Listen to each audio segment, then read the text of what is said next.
So the land of the free and the home of the brave. Hey there! Today we're going to talk about an ink that came in this box. You know which ink this is. You know which brand it is. That's what I should say. And if you look at my finger, you may know which ink it is, although that's quite difficult. This is an ink that was sent to me by Brian Goulet. He said he was proud of this ink because he helped develop it, and I've got to tell you, I like the ink too. This is Noodler's Liberty's Elysium, and as always with Noodler's ink, you get this really nice, well, I'm not sure whether that's really nice, but you get this this really nicely designed label. Work went into that. I appreciate that. The bottle was extremely full. If you've ever used Noodler's ink, you kind of know that. I'm unscrewing it right now. It really was. There was there was ink all the way up to the neck of the bottle. There was, I think, maybe 1 or 2 millimeters of just air just below the actual rim of the bottle. So be careful when you get this stuff and you open it up. Okay, what have we got here? What we've got here is a very intense, vibrant blue. A blue that I like. I had seen it. I wasn't sure whether I wanted to get this, but Brian was kind enough to send me a bottle. Fascinating ink. That's the best way I can describe it. When I saw the color for the first time, I thought, hello, what have we got here then? Because it's a very, I don't think I've seen an ink with this particular color. It's definitely not turquoise. It's definitely blue. It's a darker blue, but it's not blue black, and yet it's very intense, pretty well shaded. Just a lot of fun. So what we're going to do today is have a good look at this ink. I think it's going to be fun. So let's get to it.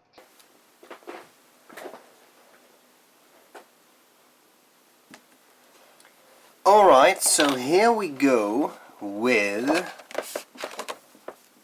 what is known and loved as Noodler's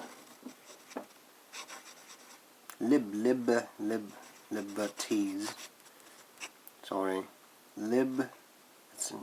Whatever. Liberty's Elysium. My handwriting is weird today. Okay, let us start with some fine writing.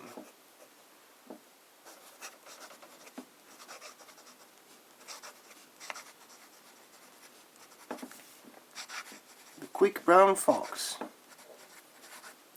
lived in liberty. Then we have medium.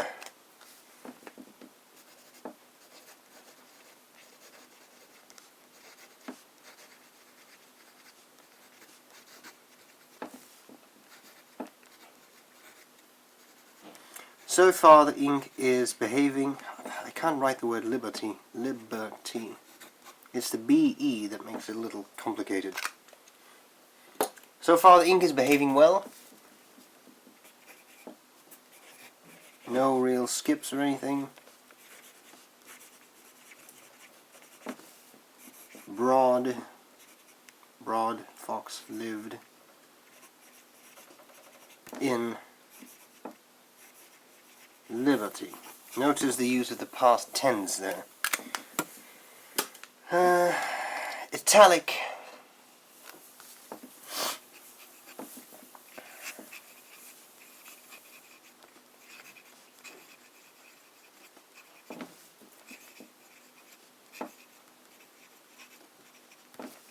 You can do it. There we go. And then finally I think we should do some flexi writing. We all need some flex appeal once in a while, after all. Flex.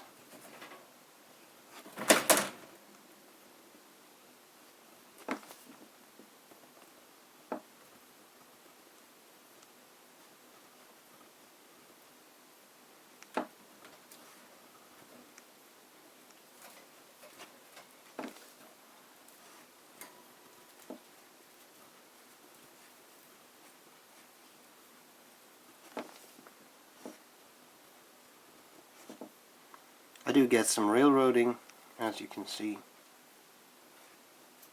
It is Rhodia paper, flexed nib. Maybe a bit too smooth. I'm just squeezing a drop of ink into the feed there.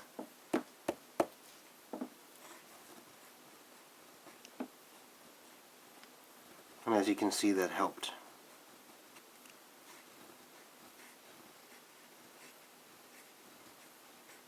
A lot. Cool. Alright. Then I think we should do a couple of passes. Let's start with one pass. It's always good to start with the first thing.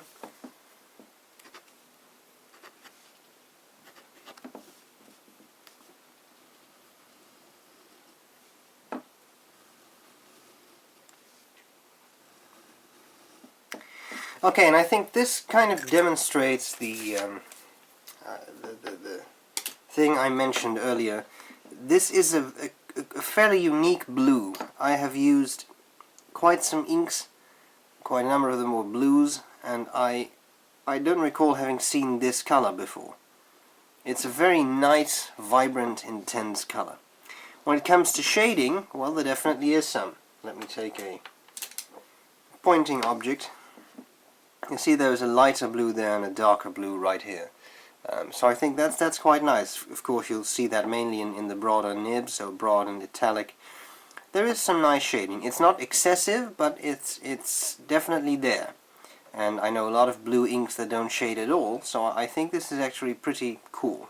Okay, I think what we need is some writing with a very broad nib to see how we're doing with a really wide nib.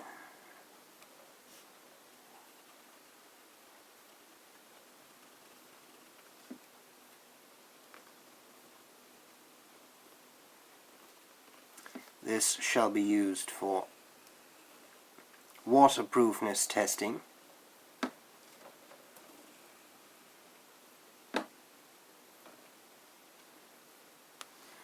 L for liberty, more or less. Alright,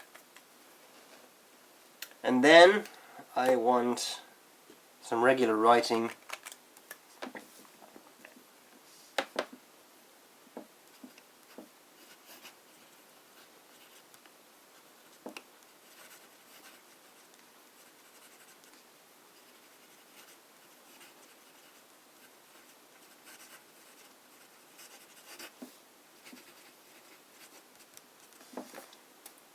So that we can use that with some water.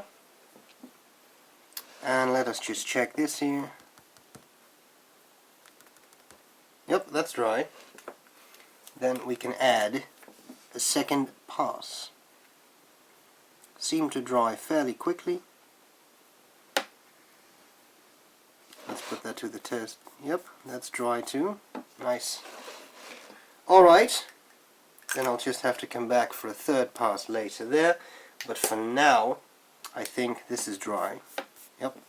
So we can have a look at some wiping with that very sad moment, the bastard brush.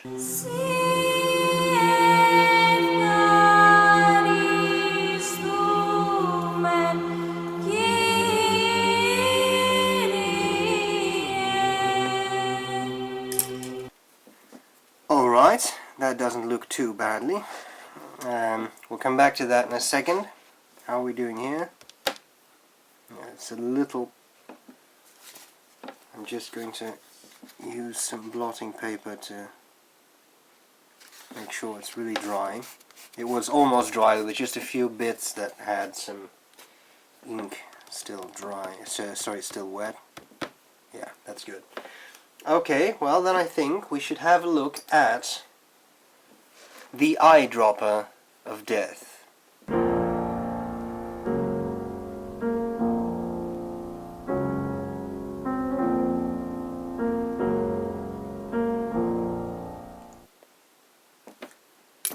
Okay, we shall be coming back to that later too.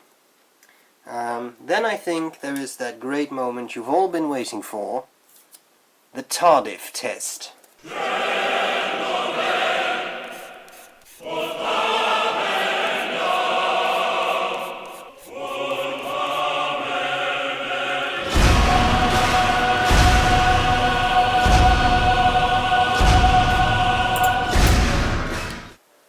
And while we're at it, I think we may also do the brown benchmark.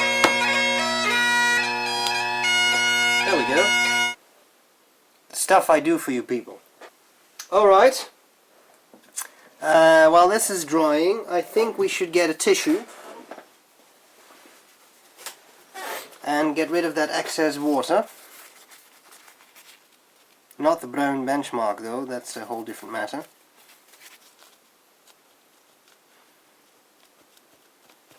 Okay. And then I think that first of all I will put the lid on that bottle of ink. It's a lot of ink. If I knock that over, there's going to be brown fallout. So here we go. Third pass. Let's have a look at this watery stuff we've done, because it looks to me like the ink did pretty well. You can still read it. There is some smear, but even this word I can still read relatively well. And this fat writing lost some of its color, but it's still there, so that's not bad at all either. So in fact I'm quite impressed. As to shading, we've got a non-saturated pen and a highly saturated pen. Goes from that nice vibrant blue to a very dark intense blue. This is like a night sky, but it's not a blue-black. It's really an intense dark blue. I really like this color. I think it's a really nice ink in that regard. Okay, how about we start to work on a scorecard? Let's start with cleaning. Well, I've not really had any issues with cleaning it, so I'm going to give it a 1, which means very easy to clean. Then we have bleed through. That is something we'll have to assess after I've used some copier paper. We have color. Well, let's just say it's blue. We have shading. Shading, it's not excessive, but it's definitely there, so I'm going to give that 2 out of 3, 1 being the excessive shading and 3 being no shading at all. Then I'm going to give this a flow. Well, flow seems pretty good. Even with the flex nib, if you just squeeze a bit of that ink into the feed, you prime the feed a bit, then it seems to work pretty well. I'm willing to give that a 1, which is top marks for flow. Then we have feathering. That's another thing we'll have to assess later on. I have been using this ink. It didn't seem particularly prone to feather, but on some cheaper papers it does. So I'm interested to see what it'll do on the copier paper. Then we have drying time. Well, that seems to be pretty quick, even on this rhodia paper, so I'm going to give that full marks too. And then finally we have waterproofness.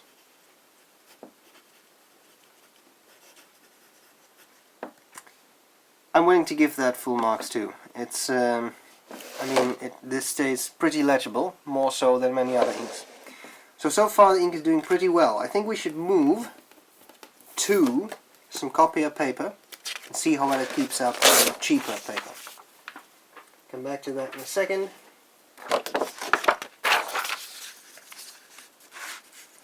Okay, here we go.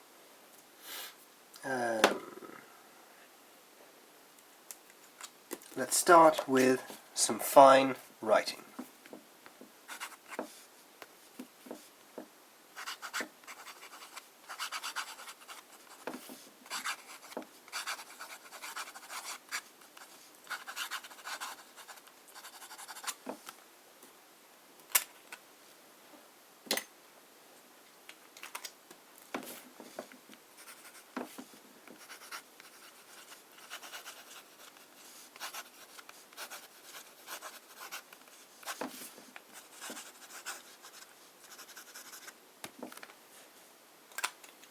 Medium,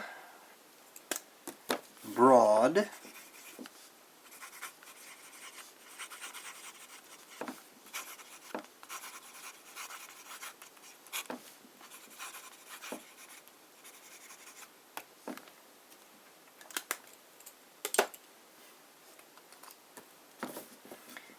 italic.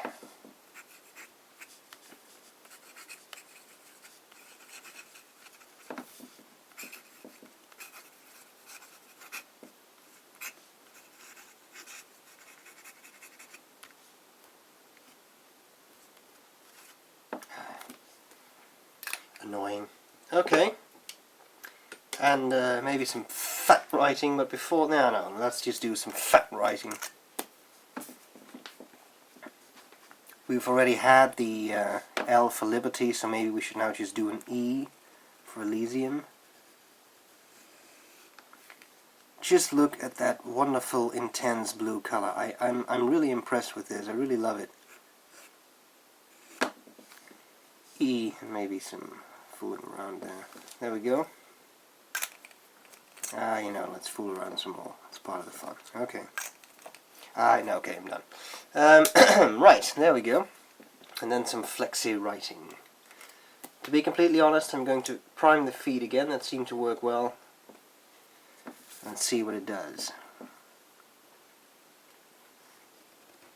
Someone recently told me that I should practice writing the word minimum.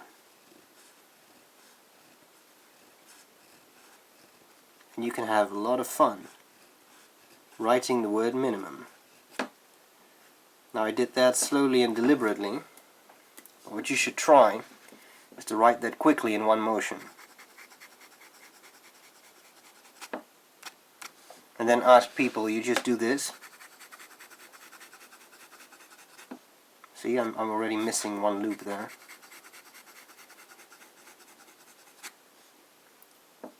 And then you ask them, what does it say? And they say, it says nothing, it's just a bunch of, you know, wiggly shapes. But it says minimum. So it's a lot of fun. If you can make that look good, you have good handwriting. And as you can see, mine suffers. Okay, minimum. So, let's take a look. Because I want to see any feathering. But I don't. I don't see any feathering in the broad nib. I don't see any feathering in the italic nib. We have a look at the really fat nib. I'm taking a hard look at this. I don't see any feathering. This is not feathering. That's just a little bit of that line sticking out. I don't see any feathering. How about the flex writing? I don't see any feathering there. Maybe a little bit there. Let's try to squeeze the maximum, minimum, maximum. Joke. I make a joke. Let me see if I can just make this some serious. Railroading.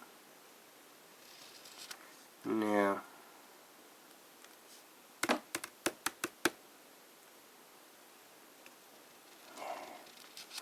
Well, anyway, this worked out.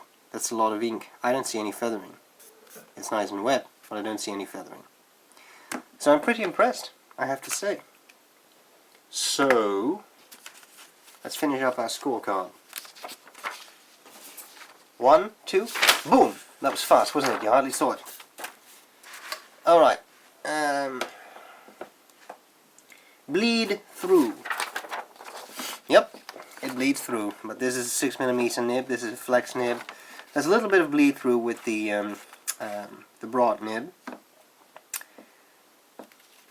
Maybe some shade through, but this I would call that actual bleed through. With regular nibs, fine nib, medium nib, it's not pronounced, and with the italic nib, interestingly enough, it's not really there either. So it's really an aberration with the broad nib, but it is in spots where you would expect it, a dot, etc. Flex nib, or this nib doesn't really count, right? This is excessive writing on fairly cheap paper. I'm willing to bet that if we have a look at Rhodia paper, there is no bleed through at all. Well, okay, there is, but that that's 3 passes. 3 passes with a 6mm nib, that doesn't count. Regular writing, even the Tardif test, the brown benchmark bleeds through, but I mean that's not serious either. Regular writing, I don't really see any bleed through apart from this, but I think those are actually spots. Yeah, they're not on that side of the paper, so those are actually spots. I don't know, probably from this or something. So I'd say that looks pretty good. So when it comes to bleed through, there are inks that don't even bleed through with the 6mm nib. So I'm going to give this 2 out of 3. 1 being the best. Doesn't really matter if you're in the middle of the score, of course, but still. I'm giving it a 2 because of the really fat writing, but in general, I think in general use, because I also give it a 2 because I see some bleed through with the broad nib.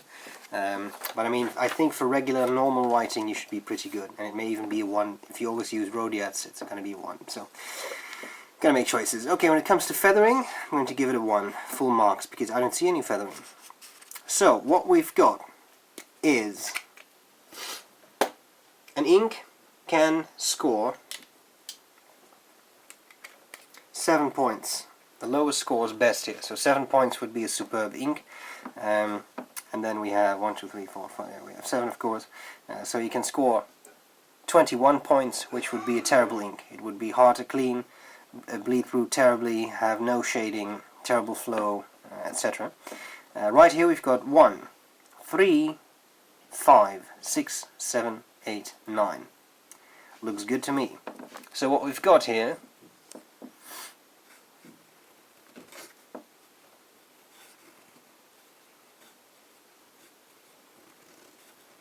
is inkage 9. Alright, now finally I want to do a bit of a comparison with another ink. I can tell you that was really difficult because I couldn't find an ink that has this odd vibrant blue color. So I found something. I'm not too happy with it because it's not a good comparison, but it's what I have, so you'll just have to bear with it. So what we have here is Noodler's